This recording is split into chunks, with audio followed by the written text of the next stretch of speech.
Muchas gracias, Alberto. Soy yo el agradecido tanto a tu presentación como a la amable invitación de la Fundación Amigos del Museo del Prado y la Universidad Complutense para estar aquí con ustedes, a quienes también agradezco su presencia.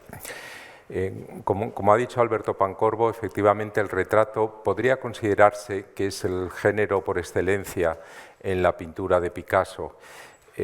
Por una parte, él hace gala siempre de pertenecer a esa gran tradición de la pintura española, cuyos jalones son el Greco, Velázquez, Goya, muy fundamentalmente, los tres grandes retratistas. Pero es que además, si descendemos quizá un escalón, nos encontramos con otros artistas que son también magníficos retratistas, tanto en el siglo de oro como hasta llegar al mismo siglo XIX.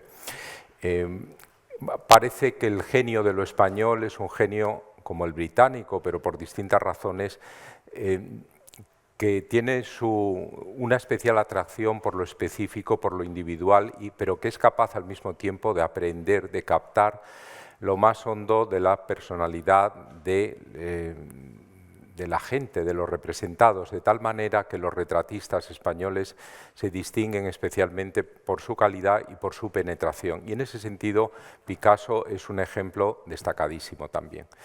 Pero en segundo lugar, también es interesante para Picasso el género del retrato porque conforme pasan los años a lo largo de su biografía, pero ya casi desde el principio, para él la pintura y en general toda la actividad artística es una especie de trasunto y es una especie de diálogo continuo en mayor medida que lo que ocurre con otros artistas de su generación, con su propia vida, con su biografía. De tal manera que dar respuesta precisamente a través de ese diálogo o de esa interrelación con personas muy próximas, su padre, sus distintas amantes, sus amigos, esa interrelación queda plasmada en esos retratos, en donde no pocas veces el protagonista no es solo el efigiado, sino que también el propio Picasso interviene decisivamente como una especie de desbordamiento de un ego multiforme y de un ego imparable que continuamente está proyectándose a través de la pintura y que a menudo toma como objetos, desvirtúa el sujeto y lo convierte en objeto para plasmar allí otra cosa. De este modo puede hablarse del retrato como transformación, también como subversión y también como transfiguración en algún caso. Y para esto último, como veremos, los maestros del pasado les sirven especialmente, particularmente el Greco, que es la presencia matriz más continua desde el principio hasta el final de la trayectoria de Picasso entre esos maestros del arte del pasado. Vamos a recordar también aquí una magnífica exposición que comisarió mi compañero Javier Portús en el año, casi ya hace 20 años, 19, en estas salas de la Galería Central, que fue el retrato español del Greco a Picasso. La exposición terminaba justamente con obras de Picasso, había, creo que eran 7 o 8 obras de Picasso, había un Juan Gris, también un Miró, pero realmente la presencia de Picasso era irrenunciable en esta exposición, puesto que se trataba efectivamente del retratista español más importante después de Goya, que iniciaba su trayectoria a finales del siglo XIX, es decir, en plena contemporaneidad con otros pintores españoles de su tiempo, como podían ser Sorolla y Zuloaga, artistas representados en las colecciones, o Ramón Casas y por ejemplo, Anglada Camarasa o Gutiérrez Solana, que ya están en el Museo Reina Sofía. Como ven, aquí está la Celestina, una de las obras maestras, en 1904, que se conserva en el Museo Picasso de París. Pero también estaban estos otros dos magníficos retratos que parece imposible haberlos reunido junto con todo lo que se pudo traer en aquella exposición. Quizá eran otros tiempos, era una edad de oro de la que no éramos conscientes entonces, pero fue una exposición verdaderamente ejemplar, elocuente y didáctica en el sentido de que permitía ver esa constancia de la extraordinaria calidad española en el desempeño de este género, hasta rematar en do mayor, en una tonalidad mayor, efectivamente, con estas obras maestras de Picasso. Las veremos todas, pero quería hacer este proemio porque entonces personalmente estuve bastante implicado, porque tuve que hacer todas las fichas de estudio de todas estas obras de Picasso, de la de Juan Gris, de la Miró y también de las del siglo XIX, y realmente ha sido una especie de vuelta atrás el reflexionar sobre esta exposición, cuyo catálogo pues ha quedado ahí como ejemplo del tratamiento por parte española de ese tema. Por otra parte, quiero subrayar también la importancia que tuvo la gran exposición que hizo William Rubin, el gran especialista estadounidense, que tuvo lugar en el año 1996 en Nueva York y en París, y cuyo catálogo, además, yo creo que sigue siendo la referencia clave para estudiar a Picasso. El catálogo tiene una edición inglesa y otra edición francesa. Se titula Picasso y el retrato. Y ahí hay contribuciones de los grandes especialistas en las distintas épocas del artista. Bien, para Picasso hay que recordar, si nos fijamos en ese arranque que tiene en su propia formación, la primera estancia, la primera visita, habría que decir, pues es solo un día, que hace al Museo del Prado, ya se fija en dos retratos de Picasso. Es cierto que son dos bufones, el bufón Calabacillas y el Niño de Vallecas, dos magníficas obras de Velázquez, pero son dos retratos lo que elige para estudiarlos en su carné de dibujos, y hace sendas representaciones de los dos en el poco tiempo que tiene para conocer por vez primera el Prado, donde le deslumbra naturalmente Velázquez. 2 años después, durante el curso académico 1897-1898, cuando estudia en la Escuela Superior, que así se llamaba, de Pintura, Escultura y Grabado de Madrid, viene al Museo del Prado y copia obras de Velázquez, estudios de Velázquez. No sabemos lo que son, salvo en un caso, que es el Felipe IV, el retrato de Felipe IV, que se conserva en el Museu Picasso de Barcelona. Y también copia un Tiziano. Es decir, lo que le interesa especialmente al primerísimo Picasso de la lección de los maestros es justamente el retrato, y el retrato bajo la interpretación de su más señero representante, que es Velázquez. Pero al mismo tiempo, entre una visita y la larga estancia de un curso académico, que es el tiempo mayor que va a transcurrir el artista en Madrid y que va a pasar aquí, por tanto es el tiempo en el que él conoce mejor el Museo del Prado, en el año intermedio, en 1896, en Barcelona, hace varios retratos de su padre, al cual ya había representado antes en La Coruña, su padre, que era un modelo complaciente, porque su padre se daba cuenta de la facilidad y de las dotes que tenía su hijo, realmente era consciente de que enseguida o ya en este momento le había superado en su calidad artística. El padre de Picasso, José Ruiz Blasco, era un pintor estimado en Málaga, pero era un pintor que no triunfó como artista, realmente ni siquiera en su especialidad, que era la pintura de palomas, ni siquiera ahí triunfó, puesto que Horacio Lengo, otro pintor malagueño, estaba mucho más cotizado en esa vertiente de pintor de animales y en concreto de palomas, ¿no? Entonces, quizá esa mirada un poco melancólica que evita no hay una confrontación padre-hijo, es característico de Picasso siempre una mirada directa, una mirada muy vivaz y una mirada también un poco, ¿cómo decir?, que aprehende, que capta, rapaz, ¿no?, en el sentido de que era temido Picasso por los artistas cuando iban a su estudio, porque se daban cuenta que enseguida percibía las novedades que ellos podían ir haciendo y que luego las transformaba y las volvía ya inutilizables por otros, ¿no? Pero esa mirada la aplica él en derredor, ¿no? Lo veremos como en sus retratos hay a veces confrontaciones en las miradas y otras veces, en cambio, no lo hay. En el caso de su padre, al cual él tiene un respeto, hay una diferencia generacional notable, porque fijémonos que su padre nace en 1838, es decir, 33, que para ese tiempo era bastantes años, 43 años antes que Picasso, 43 años antes, que era una edad, una diferencia generacional doble casi, podía ser prácticamente su abuelo en vez de su padre. Y en ese sentido estamos viendo pues, una cabeza de enorme dignidad, de un sentido muy cuidado de su propia apariencia, pero también esa especie de melancolía, esa cara la mitad en sombra, y luego esa imposición del retrato en el conjunto de la hoja del papel, en donde hay mucho espacio por arriba, la figura está hacia abajo y eso también plasma ese sentido de aplastamiento que siente el padre, ¿no? De algún modo es una cosa intuitiva, pero así lo podemos percibir nosotros.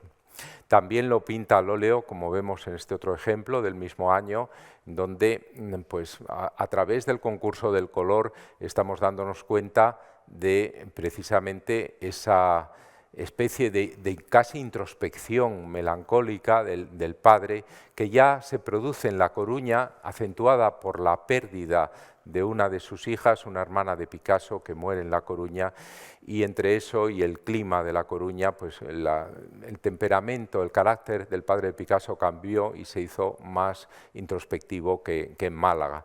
Luego en Barcelona pues, continuó en esa línea y realmente fue una figura, podemos decir que prematuramente envejecida, ¿no?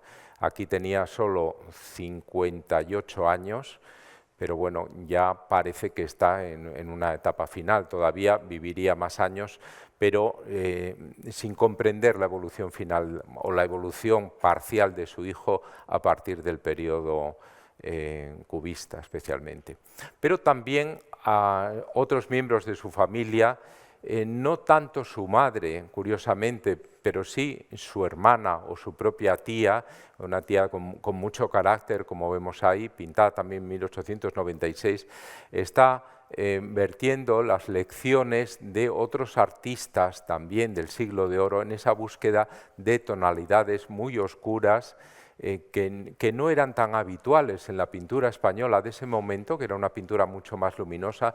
Pensemos en grandes retratistas como Emilio Sala o como Joaquín Sorolla, que estaban plenamente en activo en esos momentos y que optan, o el mismo Ignacio Pinazo, optan por otro cromatismo. Sin embargo, esto parece anticipar ciertas obras de Zuloaga que, sin embargo, por entonces pintaba en tonos claros. Pero es Rivera la referencia más evidente en cuanto a los maestros del pasado para esta figura, donde vemos también esa capacidad del artista para aprehender, para captar el modo de ser, el carácter de la persona retratada. También, él no usa solo, como hemos visto, la sanguina o también el óleo, sino que usa toda clase de técnicas para sus aproximaciones al retrato. Después de su curso académico en 1896-97, en donde tiene a algún gran retratista como profesor, como es José Moreno Carbonero, madrileño de origen, pero no le sigue ni mucho menos como estudiante o como discípulo o como alumno, no se considera eso, y tampoco de Muñoz de Gren, que eran dos amigos de su padre, especialmente el último, y que por tanto pues, esa falta de conexión con ellos decepcionó un poco a su padre. Pero después de ese mundo madrileño, en donde es el Prado lo que más le interesa, mucho menos la escuela, vuelve a Barcelona y allí va a conectar con una tertulia artística muy importante que es la que se reúne en la cervecería Els Quatre Gats. Y hay una figura especialmente relevante y especialmente destacada y que influye muchísimo a Picasso, que es la figura de Santiago Rusiñol.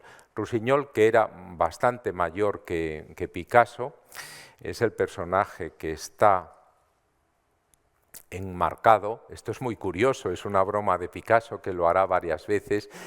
Presenta a Rusiñol, que estaba entonces, además, había estado en París, había estado con Ramón Casas también, había fundado ya el Cau Ferrat, había comprado 2 Grecos, había pasado su periodo neurasténico, influido por el Greco y por el consumo de la morfina, pero una figura muy culta, muy viajada, había estado en Italia, en Francia, era la persona de referencia, ¿no?, en ese cenáculo, y la persona que verdaderamente por su comprensión del Greco, por su afición al Greco, se había constituido en el gran representante de esa revitalización de este artista en el ámbito del modernismo catalán, ¿no?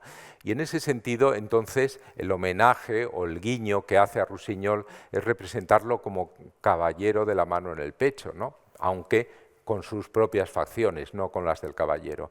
Esta es una de las mixtificaciones a las que Picasso era tan dado, ¿no? Y esto nos señala varios aspectos que suelen concurrir en buena parte de sus retratos.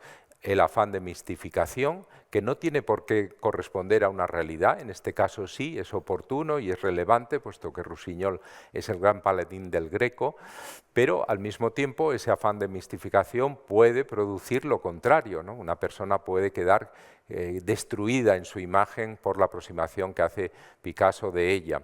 También en el fondo coloca a Rusiñol ya en otro ámbito, no es el ámbito de la realidad en el que está Miquel Utrillo, en el que está Josep Rocarol, todos estos otros miembros de ese cenáculo, ¿no?, como vemos, pero lo que él hace es colocarlo en una realidad pintada, como si Rusiñol escapara a ese ámbito de lo cotidiano y fuera también él mismo una figura del pasado, una figura susceptible de ser pintada y de ser colgada. Es decir, interpone ahí una distancia también con Rusiñol, al cual se sentía muy próximo, pero con el cual tiene también, y por eso es Picasso, que tiene también que marcar ciertas distancias.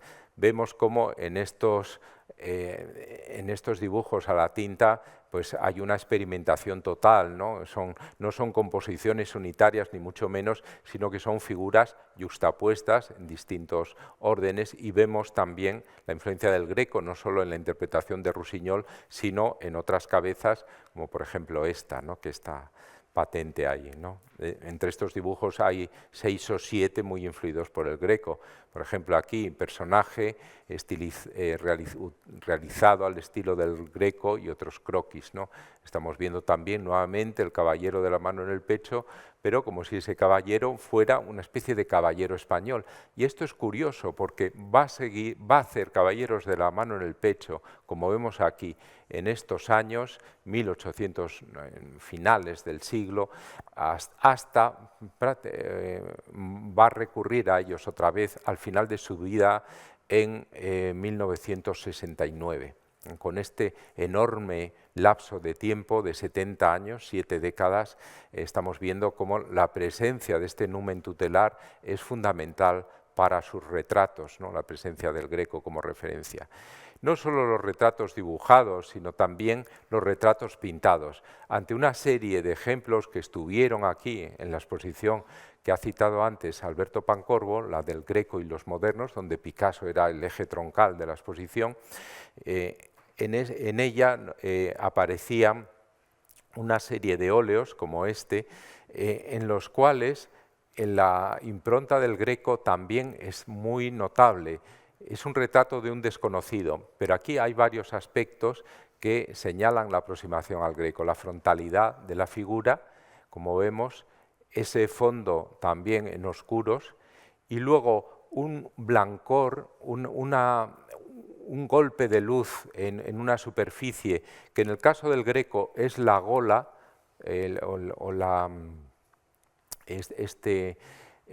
la balona, cuello alargado de vestir, que a veces se complica mucho, ¿no? Pero que en el caso de los personajes que capta Picasso, pues es simplemente una camisa blanca, pero que refleja el mismo aspecto, ese blanco que refleja la luz.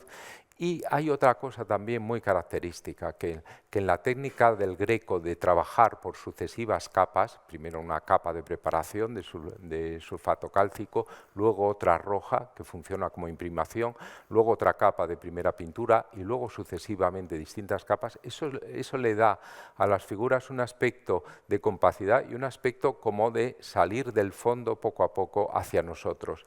Y esa sensación fantasmática de aparición, de comparecencia, de presencia desde el fondo del cuadro hasta el espacio del contemplador hacia esa vista, es la que convocan también estos retratos, con los ojos, como vemos, que no comunican al espectador, sino que están como ensimismados, como abstraídos, ¿no? Pero se traduce esa especie de impresión de aparición desde el fondo del cuadro en estos retratos, que también se ve en las obras del Greco. Esto es más notorio aquí, incluso en el propio título se advierte, ¿no? Retrato de un desconocido al estilo del Greco, en donde también está el factor más evidente o más visible, que es la estilización de la figura, como hemos visto en los dibujos, pero junto a ello lo más interesante es el valor de la camisa blanca como ese fondo de luz y que subraya ese carácter como espectral, como de aparición, como de inmaterialidad casi, que fascina mucho a Picasso y que realmente pues, está en las antípodas de otras aproximaciones que va a hacer después, que van a ser eminentemente físicas, dotadas de una materialidad mucho mayor, ¿no? Bien, también en estos años, en los Quatre Gats, él ve que Ramón Casas, el retratista más dotado de los que allí concurrían, el amigo íntimo de Rusiñol, había hecho una exposición de retratos de personajes destacados de la vida barcelonesa y Picasso, ni corto ni perezoso, se quiere emular con Casas, ¿no? Y él va a hacer solo que más retratos que Casas, ¿no? Él llega a 100 retratos, allí los expone y verdaderamente, pues no sé qué habría pensado Casas, que era prácticamente casi 20 años mayor, o más de 15 mayor, sí.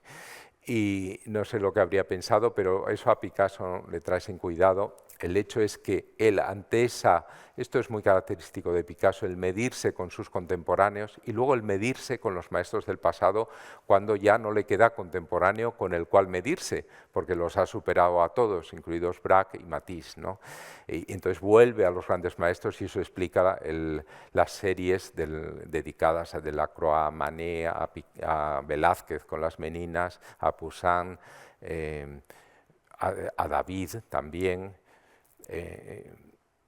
Y todo eso, entonces, ese estímulo que le supone la vida barcelonesa, que es mayor que el que le había supuesto la vida madrileña, aunque menor que el que le va a suponer, evidentemente, el gran centro mundial de las artes, que es París, todo eso le fascina y le estimula para seguir avanzando y hace una serie soberbia de 100 retratos que expone, entre ellos el de una persona que va a ser fundamental para su trayectoria posterior, que es Jaume Sabartés, que luego va a ser secretario, pero que se hace un buen amigo en esta época de juventud y que posteriormente pues, va a seguir trabajando con él, al cual retrata con una visión perfecta de su carácter.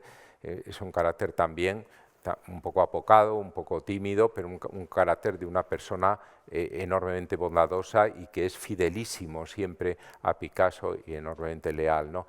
Estamos viendo aquí el empleo de esos trazos también enormemente sueltos. Todavía aquí quedan rastros de la fascinación por el Greco, que es el maestro que en estos momentos le interesa más entre todos los artistas del pasado. Incluso cuando comienza el periodo azul, tanto su autorretrato, que no he traído aquí porque mañana Eduardo Vallés hablará específicamente de ellos, como otros retratos del momento, también otro de Sabartés en el periodo azul, pero este, que es bellísimo, es magnífico, de Mateu Fernández de Soto.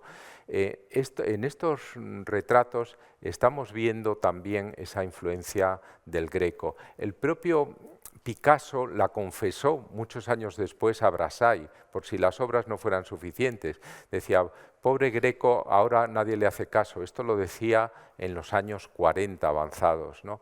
Nadie le hace caso, pero a mí me interesó muchísimo y de hecho las obras de mi periodo azul tienen que ver mucho con él. Esto es lo que transcribe Brassai de un comentario hecho a Picasso, por Picasso en una reunión de personas a las que en su estudio de los grandes agustinos, a las que llevaban una marchante un cuadro enorme supuestamente del Greco, que no era tal, era una obra sin ningún interés, y entonces Picasso lo despachó, dice, esto no es Greco, y luego dijo lo de pobre Greco, ¿no?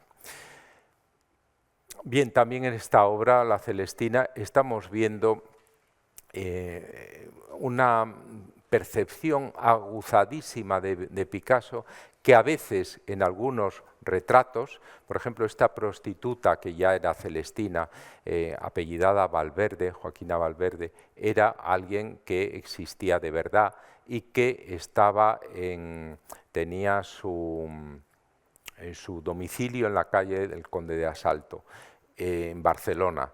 Esta obra la hace al final de su estancia en Barcelona, poco antes de instalarse en París, y es un arquetipo español en un momento en el que también estos temas están interesando a Zuloaga, que hará 2 años después su obra La Celestina, que está en el Reina Sofía, o Romero de Torres, que hará Las Vividoras del Amor también en el año 6. Recordemos que el propio Picasso, para él el tema del burdel es fundamental, ¿no? Y va a hacer Las Señoritas de Aviñón, que es una calle barcelonesa en donde había esos prostíbulos. Va a hacer, a partir de ahí, pues esas prostitutas desnudas van a aparecer, ¿no? Entonces, el tema de la prostitución, que le había interesado también en sus visitas al Hospital de Saint-Lazare en París, donde estaban las prostitutas enfermas, donde se acogían, y era un ámbito de lo miserable unido pues a los estragos que había dejado una vida dedicada pues a este durísimo comercio. Realmente a él le fascinan estos temas y le atraen muchísimo. Hay una visión, como veríamos en los bufones de Velázquez, hay una visión nada ácida o no nada dura de ella, sino una visión quizá un poco compasiva, ¿no?, de la figura, si nos fijamos en el único ojo, porque el carácter de mostrarla con un ojo como tuerta es también muy representativo. También es esencial en los retratos de la época azul, y este es uno, pero también su propio autorretrato, el que hemos visto en Mateu Fernández de Soto, el carácter de figura cerrada que asumen siempre, potenciado por el chal en este caso, o por el manto o la capa anudada que lleva Picasso en su autorretrato y que deja la figura sin brazos, aunque como ven es una figura de medio cuerpo, pues no aparecen los brazos. Y eso nos presenta algo también muy marcado, que es esa especie de imposibilidad de la figura de escapar de ese lugar en el que se le ha colocado, y la única posibilidad que tiene de transmitir algo al espectador es a través del único ojo que tiene, ¿no?, los labios, ¿no? También aquí hay una melancolía, como en toda la época azul, muy marcada, subrayada desde luego por el empleo del azul, pero también por esas carnaciones mortecinas muy pálidas que utiliza el artista en esta obra. Él tenía entre sus libros la tragicomedia de Calisto y Melibea. Picasso conocía esta obra y realmente esto es uno de los grandes arquetipos de la cultura española, la Celestina, el Don Juan es otro arquetipo también fundamental. El tercero es el Quijote, ¿no? La Celestina y Don Juan son dos aportaciones totalmente universales, ¿no? Y el Quijote es un tipo más específico, pero el otro pues, es un tipo que excede la cualidad de retrato para poder aplicarse sobre cualquier otra figura. Bien, Benedetta Bianca, luego señora de Canals, pero que ya vivía con Ricardo Canals, uno de los amigos catalanes de Picasso, que además le da lecciones de aprendizaje del aguafuerte, en el que rápidamente Picasso se convertirá en un maestro, pero que Canals lo conocía antes que él esa técnica. Pues esta mujer de origen italiano, de una belleza totalmente clásica, como vemos, le fascina. En ese momento Picasso vivía con Fernando Olivier y Fernand y Benedetta eran amigas. Muy a menudo se tumbaban en un sofá, una chaise longue, mientras que Canals y Picasso en el Bateau Lavoir pues, hacían sus cuadros. Y las miraban, ¿no? Porque evidentemente, no lo he dicho, pero también en los retratos femeninos la pulsión o la tensión sexual que se establece entre el retratista y el modelo o la modelo, es enormemente importante, y esto va haciéndose cada vez más visible en la trayectoria de Picasso hasta llegar al final, en donde es fundamental absolutamente, ¿no? Se diría que el Picasso de los últimos años es a través de la pintura como hace el amor, podríamos decir, simplificando muchísimo, ¿no? En estos momentos no ocurre así, ni mucho menos, ¿no? Benedetta Bianco es una figura que además en este momento, que está saliendo del momento rosa, ¿no? Del periodo rosa, en donde, que todavía se ve en parte en el fondo y en las facciones, Picasso opta por reflejar ese carácter de volumen que enseguida va a dar lugar a otros periodos, el periodo de Gossol y luego el periodo del cubismo, pero lo hace muy influido por la lección de un gran maestro que ha comparecido ya aquí en la clase, de la mañana dedicada al desnudo, que es Jean-Auguste Dominique Ingres. Ingres es la referencia clara para este retrato, como lo será para otros, ¿no? Pero al mismo tiempo Picasso también le quiere dotar de una presencia española, aunque la modelo es italiana, a través de la mantilla negra y a través de ese tratamiento en esas transparencias, como vemos, que es un lenguaje eminentemente español, ¿no? Del tratamiento de los negros y de las transparencias, de las pinceladas amplias, algo muy característico que está en los grandes artistas españoles y antes que ninguno en Velázquez. Bien, ese mismo tratamiento, fíjense, lo emplea en esta ocasión para retratar a su amante, Fernand Olivier, a la que he citado antes, con mantilla negra, que es Fernand Olivier a lo español. Ella era francesa, pero la representa aquí pues, con un disfraz. Esto es también característico de Picasso, el uso del disfraz o el uso de la indumentaria en favor de conseguir unos efectos concretos que pueden ser caracterizarla como española, pero a veces incluso caracterizarla como española del siglo XVII o del siglo XIX, como hará con Jacqueline Roque, su segunda esposa, ¿no? Su última mujer. Entonces, esto es de lo que hablaba con la palabra de mixtificación, puesta en escena, si se quiere, ¿no? Aquí lo que veíamos en Benedetta Bianco se acentúa, ¿no? La disolución de las pinceladas se hace mucho mayor y hay una fusión entre figura y fondo que es enormemente sugestiva, ¿no? De este planteamiento de Picasso, en unos momentos además en donde está buscando, está cambiando el estilo, va a pasar la época holandesa, va a pasar la época de Gossol y estamos en los prolegómenos del cubismo. El retrato magistral del momento es este de la norteamericana, la escritora norteamericana Gertrude Stein, que es unos años mayor que Picasso, es una figura además norteamericana que va en esa primera promoción de americanos interesados por la vanguardia, los hermanos Gertrude y Leo Stein, de origen judío, pero también las hermanas Cohn de Baltimore, que también están allí y se convierten en sus primeros coleccionistas, en los que primero adquieren obras de Picasso que otros no quieren, entre ellas las cubistas, y se hacen entonces con unas colecciones magníficas, pero al mismo tiempo hacen que Picasso empiece a tener una autoestima como pintor apreciado, capaz de vender a extranjeros, capaz de ser valorado por ellos y a extranjeros que son además enormemente inteligentes, como lo era Gertrude Stein.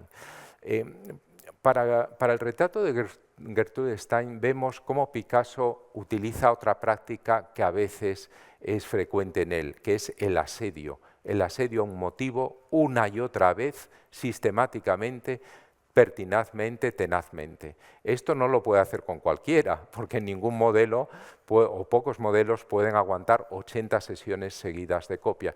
Pero Gertrude Stein sí lo era, porque se daba cuenta de que allí bullía algo, bullía una gran vida, una gran vitalidad, pero bullía también un gran saber hacer, ¿no? Sin embargo, Picasso lucha una y otra vez con el retrato, y antes del verano, al final, acaba borrando la cabeza, ¿no? Se va a Gósol y allí en este pueblecito del Pirineo catalán pinta algunos de los tipos catalanes que le interesan, gente muy recia, gente muy hecha, alguno incluso, ¿no? Con el cráneo tan ovalado y tan liso como el de Gertrude Stein, aunque ella tiene su moño, y entonces con esas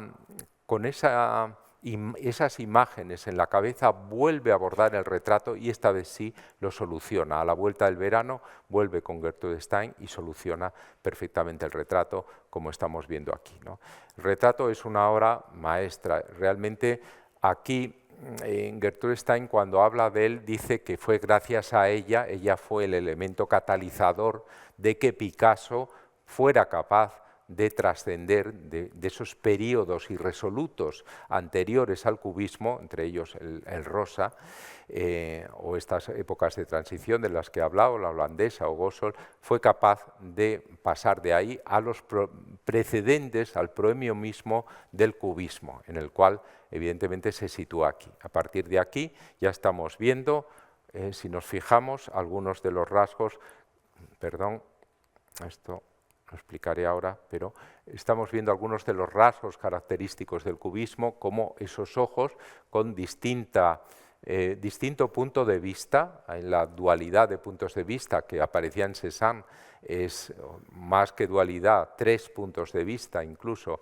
es característica, pero estamos viendo en esos ojos divergentes, distorsionados. Estamos viendo también el dominio del dibujo inmovilizador de la forma como una estructura ósea muy marcada, en donde la carne cuenta menos que la osamenta, donde la estructura de la cabeza además se geometriza como un perfecto óvalo, el moño prolonga ese óvalo, es realmente un elipsoide, un sólido de revolución, y donde toda la figura además está sometida también a ese principio de construcción, ¿no? Entonces estamos viendo cómo al acentuar estos caracteres estructurales o constructivos, Picasso está en la antesala del cubismo.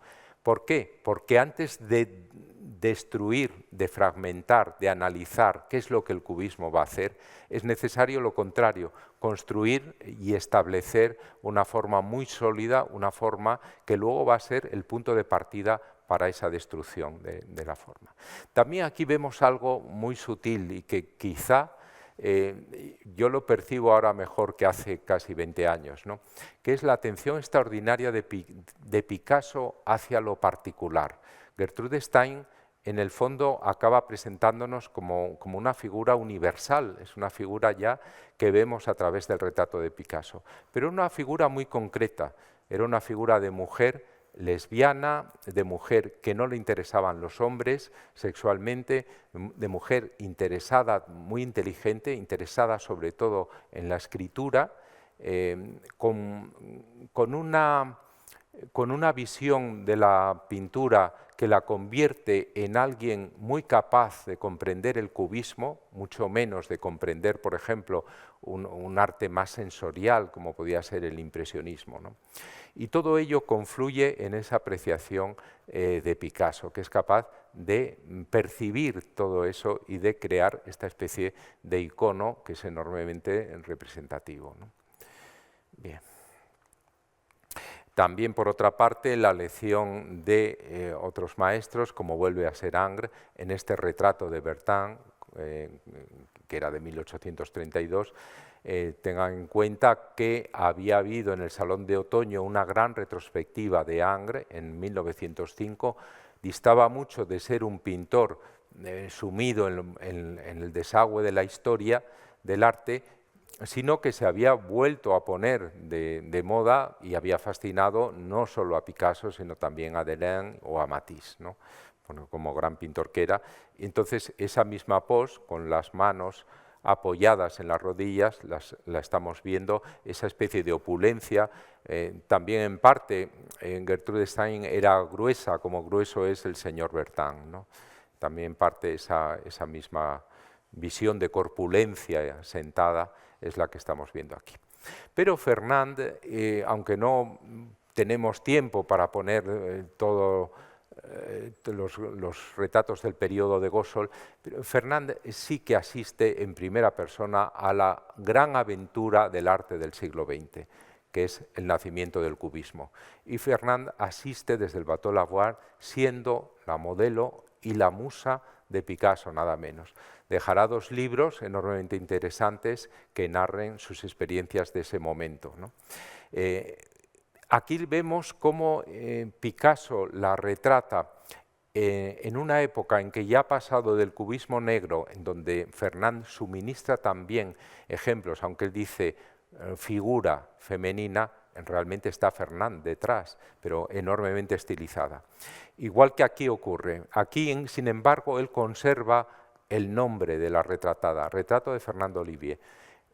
Estamos ya ante un cubismo césaniano, la segunda etapa del cubismo, que hace en Horta de Ebro, en un viaje que la propia Fernand y la propia Stein dice en que Fernand estaba allí muy a disgusto, que no se sentía nada feliz ni cómoda. Y algo de esto se refleja también en el retrato, que sin embargo no es un retrato psicológico, como no lo es ninguno de los retratos cubistas, sino que es un retrato de construcción, como vemos a la manera césaniana, con los colores de Cézanne, que había tenido también muy poco antes su gran retrospectiva, después de haber fallecido, y que en este periodo pues era el faro conductor en mayor medida que el cubismo negro o que el greco en esta fase de la pintura del cubismo.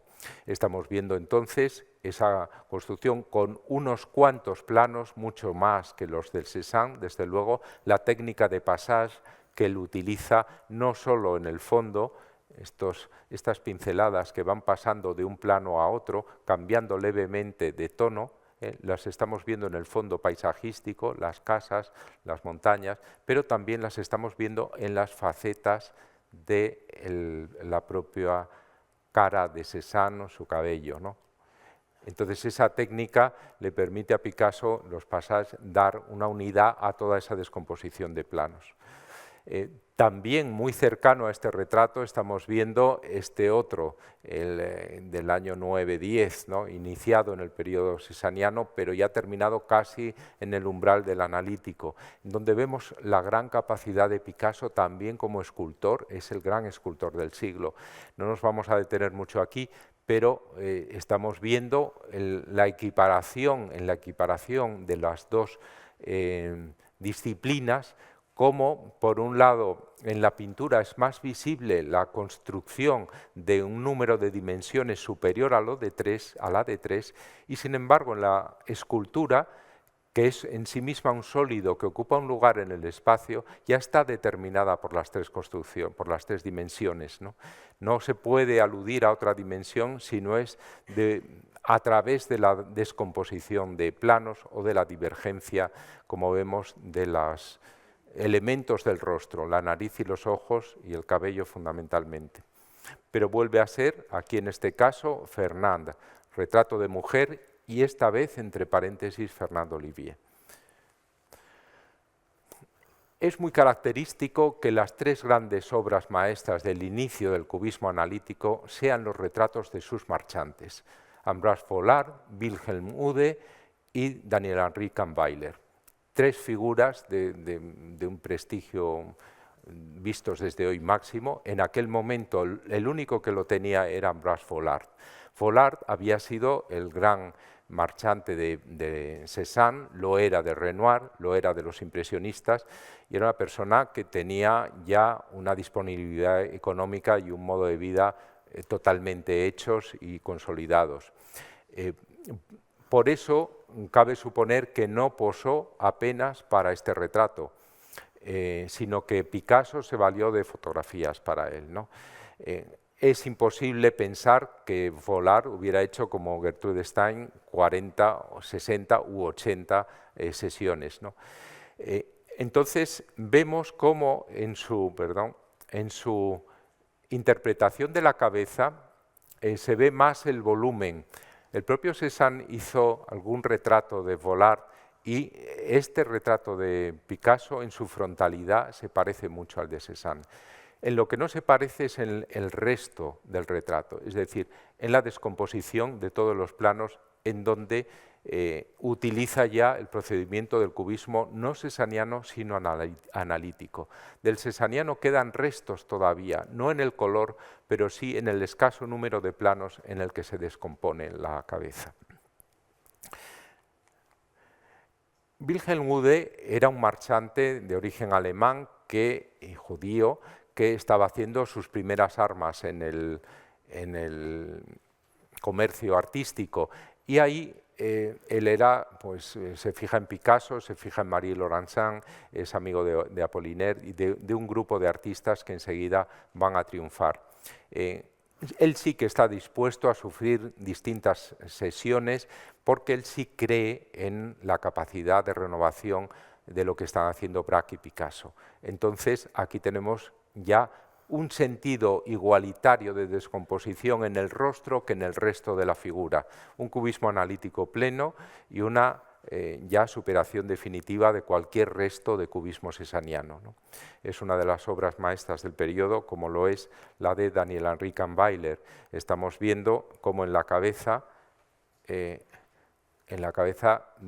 Kahnweiler distinguimos el bigote, los ojos, pero luego estamos viendo toda la construcción del torso hasta llegar a las manos, ¿no?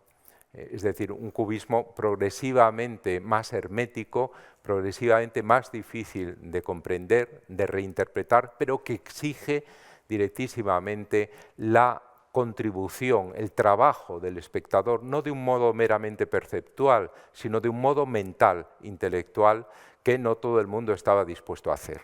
Eso justifica que pocos fueran en estos momentos los compradores de los cuadros cubistas. Bien, después durante la Guerra Mundial estamos viendo cómo después de la aventura cubista que termina en 1914, cuando Braque se va movilizado a la Primera Guerra Mundial, Picasso no lucha, se queda en París y allí se termina ya el cubismo. Entonces Picasso está buscando nuevas alternativas, estamos viendo los retratos más lineales, más construidos, que recuerdan de nuevo a Ingres, como este de Vollard o como el de Max Jacob, o como este de Léonce Rosenberg a la derecha. He puesto algunos paralelos que me parecían sugerentes con Ingres, el de Léonce Rosenberg, que es otro marchante y que es el que se va a enriquecer comprando por poquísimo precio las obras decomisadas a Ude y a Kahnweiler, que eran de origen germánico y a los cuales se les quitaron todas sus pertenencias, se subastaron prácticamente a saldo, y entonces tuvieron que ver, Kahnweiler pudo recomprar alguna, pero tuvieron que ver cómo Rosenberg compraba todas, ¿no? y este es este marchante que se hizo con buena parte de lo que ya habían comprado estos otros dos, ¿no? Mas Jacob, que es una presencia continua desde la época del Bateau Lavoir, un personaje enormemente interesante, también un personaje muy particular como Gertrude Stein, más aún un personaje que acaba derivando hacia lo misteriosófico, lo religioso, homosexual, no le interesa tampoco especialmente, ¿cómo decir?, el triunfar, ¿no? Es un outsider, es un verdadero outsider, una figura interesantísima del mundo de las dos primeras décadas del siglo en París, ¿no? Y vemos cómo esa presencia cada vez mayor de Ingres se va acentuando después del viaje a Italia en 1917 de Picasso y cómo se va acentuando después de la colaboración con los ballets rusos de Diaghilev y en los que interviene también Cocteau, primero Leon Bax y después también Cocteau y los músicos Satie y Stravinsky. Estamos viendo todas estas figuras con una magnífica captación del dibujo. En algún sentido se podría decir que Picasso consigue llegar más lejos a través del dibujo que en la pintura, en tanto que el dibujo es el instrumento capaz de precisar más y capaz de elegir más. Entre la infinidad de rasgos, el dibujo determina de un modo conciso, mínimo, con la máxima economía de medios, los rasgos característicos del personaje, sin necesidad de color, sin necesidad de pincelada, ¿no? Y el personaje queda caracterizado plenamente a través de estos dibujos, ¿no? Tenemos este díptico de Satie y de Stravinsky en 1920, que es un año clave también, porque aquí se inicia el periodo neoclásico, no ya en la pintura, donde Picasso, como siempre, se adelanta, sino en la música. Es el año en que Stravinsky hace su Pulcinella, es decir, el origen de toda la recuperación de la música del pasado, especialmente del siglo XVIII, y de la tendencia que van a seguir luego en Alemania Paul Hindemith o en Italia Ferruccio Busoni, por ejemplo, o Castelnuovo Tedesco.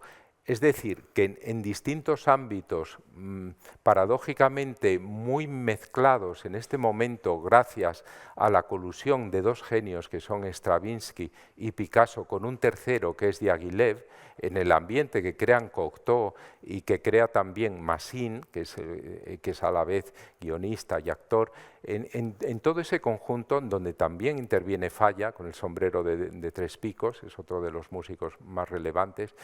Ahí se dan las bases para la vuelta nada menos que al orden, el retorno al orden, lo que dicen los franceses, retour al orden de los años 20, toda esa estética que luego ha sido caracterizada como conservadora, como una estética reaccionaria incluso. Esta vertiente de Stravinsky, por ejemplo, es analizada por Adorno en esos términos de reaccionario frente al dodecafonismo, por ejemplo, o también el Picasso, que se refugia en este tipo de dibujo, que no es como Ingres, pero que tiene que ver con él, es magnífico también, pues ha sido también contestado como propio de una época que no es la más renovadora de Picasso, sin embargo hay una colección de obras maestras en ella, ¿no? Esto es muy curioso porque es el momento en el que Picasso se aburguesa, por así decir, se casa con una de las bailarinas de ese ballet de Diaghilev, que es Olga Koklova, viste como la gran burguesía, asiste a fiestas y bailes de la gran burguesía y realmente pues se convierte en un gran burgués. Se ve en las fotografías de Picasso, pero se ve también en su aproximación a los retratos, se ve en su entorno familiar. Este de Olga en un sillón, que ya es del año 17 y que por una parte se inspira en el de Mademoiselle Rivière, como vemos en esta obra de Ingres. Es una de las tres grandes obras de los Rivière, la mujer, su esposo y su hija, que todos recordarán. Veo que vamos mal de tiempo, pero que al mismo tiempo también se vale de una fotografía, cosa que Picasso hace muy frecuentemente, ¿no? Aquí ven efectivamente cómo esa fotografía, acaso tomada por el propio Picasso, está mostrando con una inmediatez absoluta lo que es la pos final del cuadro. Bien, aquí tenemos Olga en bata, con ese tratamiento también cada vez más complejo, con un escorzo que es muy parecido al escorzo del Niño de Vallecas, la primera, perdón, el escorzo de otro de los bufones, el Bobo de Coria, ¿no? Es muy parecido, pero ven también la elegancia, la sutileza y la capacidad de un trazo continuo. Fíjense en un momento. Olga Koklova es la figura, sería difícil interpretarla, pero es esta figura, porque se parecen todas. A Picasso lo que le interesa es una especie de armonía en este momento de estas mujeres vistas bajo un prisma clasicista total, ¿no? Pero en lo que se basa él es en esta fotografía, en donde estamos viendo cómo eran las coreografías y cómo era el vestuario de esos ballets, ¿no? En donde intervenía Olga Koklova. Entonces, esas estilizaciones que proporciona el dibujo son perfectas para lo que Picasso quiere conseguir en sus retratos en este momento, ¿no? También la propia Olga dormida y algunos ejemplos más sobre los que paso muy rápidamente. Incluso, fíjense cómo prefiere la monocromía, los grises, en obras que son óleo sobre lienzo. Esto es muy habitual en el Picasso de los años 20. ¿Por qué?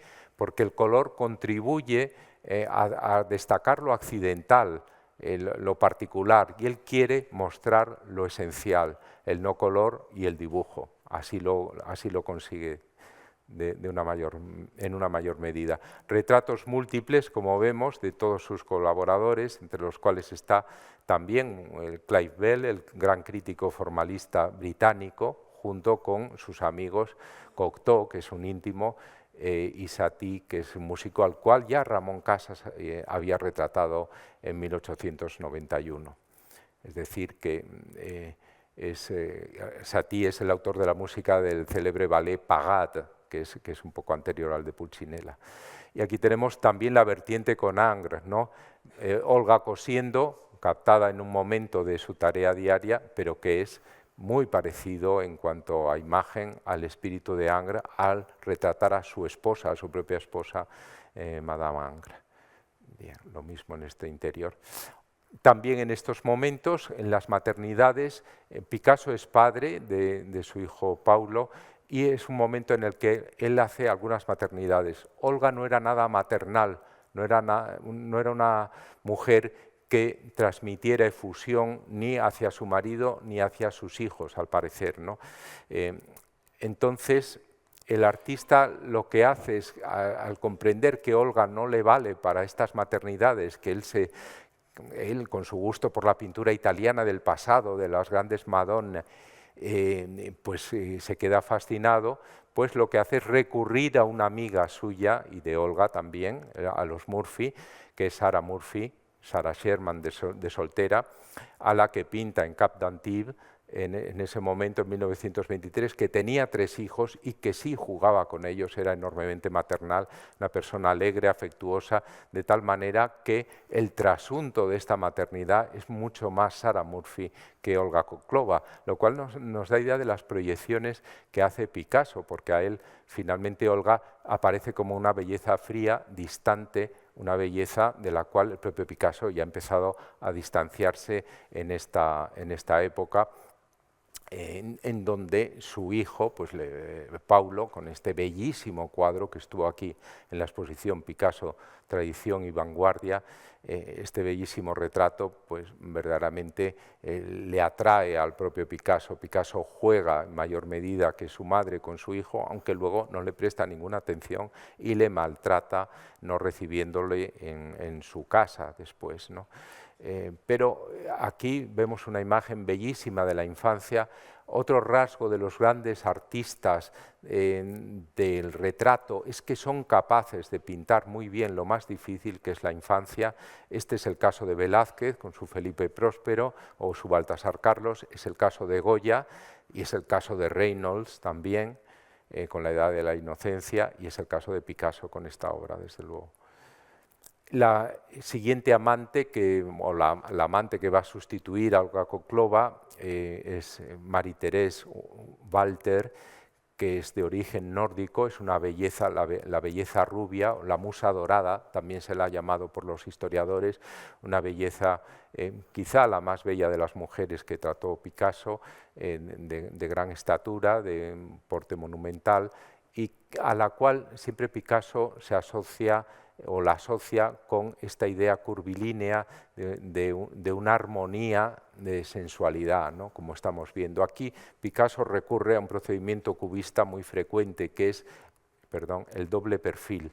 El doble perfil que nos permite presentar, fijémonos en la nariz, mediante el procedimiento cubista, muy atenuado aquí para no desfigurar las facciones de la modelo, ni tampoco su anatomía, pero ese doble perfil, estamos viendo la cabeza como si fuera de perfil aquí y estamos viendo como si fuera todo un conjunto, ¿no? La cara, ¿no? Es decir, que nos muestra al mismo tiempo, nos da más información, nos completa la información de perfil con la de frente. Vemos unos colores que en este caso son más matisianos, es un periodo en el que se acerca a esa joie de vivre, la alegría de vivir, la belleza también, no la belleza formal tan depurada, tan dibujada que hemos visto en el periodo anterior, neoclásico. Estamos en los años 30, ya está el surrealismo en vigor desde 1925 y ya Picasso se había aproximado a los surrealistas, y en estos retratos de Marie-Thérèse Walter aparece también en esa especie de biomorfismo casi en las curvas que emplea Arp, que en estos años ya emplea Miró también, pues está presente de algún modo al servicio de esa biología y de esa feminidad. También estamos viendo, voy cada vez más rápido, en este otro retrato, que guárdenlo en la memoria porque lo veremos ahora, una visión paralela de Dora Maar, muy iconográficamente similar, pero de un tratamiento totalmente distinto, ¿no? Esa alegría de vivir aquí está vertida por unos colores enormemente vivos, de tan vivos son inhabituales en Picasso, pero está en un espacio también delimitado, como estrecho, algo que es una especie de coerción, algo que parece empezar a comprimir, ¿no? Sin embargo, dominan las curvas, incluso en la silla, que parece una silla Tonet, ¿no? Y aquí estamos viendo una especie de transformación entre Marie-Thérèse Walter, la musa dorada, y la siguiente musa, que va a ser Dora Maar, la gran fotógrafa, pintora también, una persona totalmente opuesta a Marie-Thérèse Walter, una figura que Picasso trata con mayor dureza.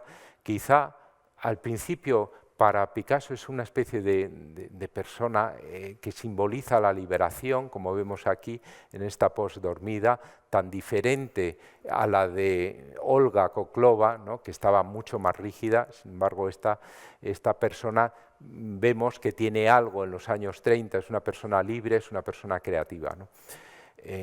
Pero, sin embargo, fíjense que en el año 37, que es el año del Guernica, y el año en que Dora Maar hace las magníficas fotografías que documentan el proceso de realización del Guernica, ya estamos viendo cómo Picasso estiliza sus manos para convertirlas en unas especies de garras afiladas, ¿no? Con las uñas en punta y de color de sangre, ¿no? Hay también una aguada con un dibujo a tinta en la que la representa como una arpía, con una cabeza de mujer y un cuerpo de ave rapaz. Entonces, estamos viendo aquí que Picasso nos la representa como alguien con el cual hay que tener mucho cuidado, puesto que puede ser enormemente agresiva, ¿no? Lo que pasa es que el propio Picasso, si ella era agresiva, el propio Picasso lo era también, ¿no? Y eso se va a acabar trasluciendo también en otros cuadros. Bueno, este es un intermedio en el que retrata a Bartés como caballero español, a modo de burla. Estamos viendo la ironía con la que nos lo representa, pero al mismo tiempo estamos viendo la influencia de la pintura del siglo de oro, que se renueva aquí en el 39. Este es tremendo, Dora Maar con gato, en la figura del gato, que es también agresivo. Las manos ya son verdaderas garras porque se tuercen los dedos entre sí y aparece como una especie de reina, pero reina opresiva, reina violenta, pero reina sufriente al mismo tiempo si nos fijamos igualmente en su cabeza, ¿no? En los rasgos faciales estamos viendo la sangre, estamos viendo también la mueca, una mueca expresiva como fuera de sí, ¿no? Son figuras enormemente frontales como tótems que subrayan extraordinariamente la agresividad, ¿no?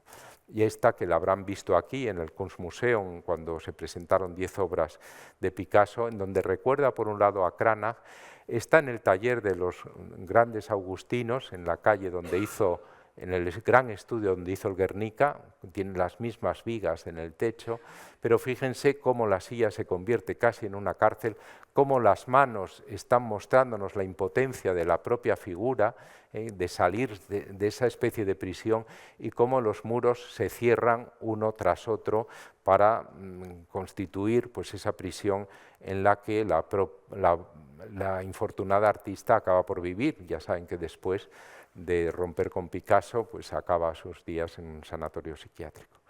Bueno, Françoise Gillot es la siguiente musa de Picasso, es la mujer flor, es una discípula de Matisse y en ese sentido es una figura mediadora entre Picasso y su gran rival Matisse, al cual aprecia y valora, pero al mismo tiempo quiere superar en todo momento, ¿no? Entonces, el tener a alguien muy próximo a Matisse, a Picasso, le estimula enormemente, ¿no? Y cuando la representa un poco al modo matisiano, ¿no? Es lo que estamos viendo aquí, sobre todo aquí, con esta bidimensionalidad. Primero la intenta representar sentada, no le sale, le dice que se ponga de pie, estire así los brazos y el resultado es que la capta ya finalmente una y otra vez de esta manera con los verdes matisianos. Dice, no solo Matisse puede pintar verde, dice él. Y aquí estamos viendo también esa bidimensionalidad matisiana con la que la trata. Sin embargo, aquí, en 1949, en el momento, el mismo día, dice Françoise Gillot en su libro Mi vida con Picasso, cuando sabe que va a ir al estudio de Picasso y que se va a acostar ese día con él por vez primera, va vestida a lo español, como María Teresa, como la reina, la esposa Mariana de Austria, la esposa de Felipe IV, va vestida con esa, un poco a ese modo, y entonces Picasso se queda fascinado y hace distintos dibujos y hace esta litografía que nos la presenta con esta frontalidad a lo español, ¿no? También el Greco vuelve a aparecer en este retrato de un pintor según el Greco, que se basa en este que está en el Museo de Sevilla, de un modo en donde, como vemos, el color entra en regresión y es ese dibujo de dintorno en tonos claros, pero con un procedimiento cubista de análisis, el que emplea en este retrato de un pintor. ¿De qué pintor? Es un pintor. El propio Picasso quizás se viera ahí, pero es un pintor, no nos autoriza nada a verlo como un autorretrato. Y ya termino con una rapidísima sección dedicada a Jacqueline. Jacqueline la conoce en el año 54, el mismo año que muere Matisse. De algún modo, él va a empezar enseguida la serie de las mujeres de Argel, basada en el cuadro del Louvre, aunque hay una réplica del propio Delacroix en Montpellier, y él dice, una vez muerto Matisse, yo he heredado sus odaliscas. Y entonces se sentía como legitimado para emplear los procedimientos matisianos en la representación del oriental, que a veces emplea con Jacqueline y emplea en toda la serie de las mujeres de Argel. Aquí tienen un ejemplo, Jacqueline con vestido turco, en esos años en que está embebido en esa serie, antes de hacer la serie de las Meninas de Velázquez. Jacqueline es mucho más joven que él, la conoce en el taller de cerámica de Madoura, en el sur de Francia, y enseguida se va a convertir pues, en alguien que vive por y para Picasso, ¿no? En una presencia continua en donde aparece por doquier y en donde está totalmente a su servicio. No necesita posar porque Picasso la tiene presente, la está viendo noche y día, no se separa de ella, ¿no? Y es una figura mixta, de cuidadora, de persona que resuelve, de persona que le libera del acoso excesivo de los medios o de los amigos, y en ese sentido pues dedica su vida a Picasso hasta el punto de que una vez creado el Museo Picasso de París, pues acaba suicidándose. Aquí ven cómo en este cuadro, con su marco, encerrada igual que Rusiñol, pero con un sentido diferente aquí. Este cuadro es el que hace el penúltimo de la serie de las Meninas, antes de despedirse con una menina que saluda, como si fuera un mutis teatral. Pero ahí Picasso se encerró en la Californie y Jacqueline era la única persona que tenía acceso a él, ¿no? Y realmente entonces la representa con ese ojo como mirando, como vigilando a su marido lo que está haciendo, y entonces el marido la premia convirtiéndolo también en un personaje del pasado, ¿no? Como un cuadro del pasado con los mismos atributos que podía tener cualquier otra figura de los cuadros de Velázquez. Sin embargo, aparece ataviada de un modo más oriental, más meridional, ¿no? Aquí es un modo velazqueño, sin embargo, en la litografía esta es una de las mistificaciones. El caballo se parece al del retrato del conde duque, pero ella no mira hacia atrás, sino que mira hacia adelante, ¿no? Es una litografía basada en dibujos. Y aquí volvemos a encontrarla en un trasunto de la fascinación por el Greco en esos años ya finales de los años 62, en este linóleo. Terminamos, esta es la última, con este homenaje al Greco, este caballero retrato bufo de uno de los personajes del entierro del conde de Orgaz que llora, de la suite 347, que realmente nos está transformando ese cuadro que el pintor vio llevado por Moreno Carbonero y que le sirvió para hacer una caricatura de sus profesores que sustituían a los personajes que asistían al entierro, y entonces vuelve sobre él y a uno de estos personajes le hace llorar melancólicamente. Es el momento en el que Picasso está deseando volver a España. No puede, él va a morir muy poco después, 5 años después, no puede porque vive Franco, pero él está deseando volver. Entonces, él está haciendo una hipóstasis de lo español. Para él lo español lo es todo en estos momentos. De hecho, se va a vivir a Mougins, a Notre Dame, a la finca en la que vive finalmente, ¿no? Y entonces se va a vivir a Mougins, sí, y muy cerca ya de España. Va a los toros, intenta rodearse de amigos españoles otra vez, entre ellos Rafael Alberti, y pinta mosqueteros, que es un tema muy español. Vuelve al Greco, y aquí con este tipo de retrato mistificado totalmente, es un retrato del pasado que a su vez está filtrado por ese nuevo tamiz, con eso prácticamente se despide Picasso, que sigue haciendo retratos de Jacqueline y que sigue haciendo a través de la serie del pintor y su modelo nuevas aportaciones al retrato, diferentes y multiformes todas ellas. Por eso decía que el retrato es quizá el género por excelencia, porque es aquel que le permite dialogar con algo esencialmente cambiante, que es el paisaje humano que se desarrolla ante él, ¿no? Y en alguien que valora tanto la transformación, el cambio, como es Picasso, precisamente el cambio de las personas que desfilan ante él es también un estímulo importantísimo. Muchas gracias.